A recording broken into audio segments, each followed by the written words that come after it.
Madalen eta Lukenekin gaude hemen Amurrio Antzokian, Aiara Gazte Music Fest jaialdia bukatu berritan, eta Belgorri taldeko kideak dira biak, eta lehenengo galdera, derrigorra, zelan ikusi duzue zuen burua gaurko kontzertuan?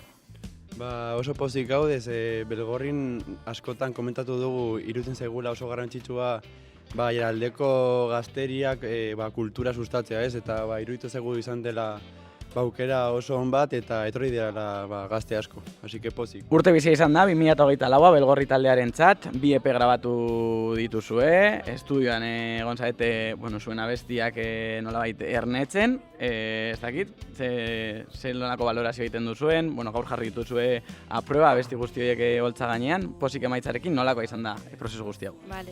Bai, Mardiasun bezala, 2 EP atera ditugu, lehen taupadak eta ernetzen, eta hori ez dakit, jendeak oso ondo hartu du, gainera ondo sentitzen gara baita ere harrera honekin, azken finean Luken dion bezala jendeak hartzen duelako modu oso on batean, nahialdeak baita ere proposatzen dizkigulako horrelako gauzak, eta gogoak ditugulako hurrengo eta bera begir.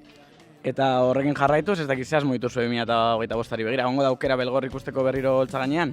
Noski, Belgorrik buelta bat emango dio orain arte egin duenari, proposamen berriak ditugulako, konposatzen hasi gara gauza berritxoak eta desberdinak baita ere, buelta bat emateko hori, generoi, musika estiloi eta hori dena. Se vienen cositas.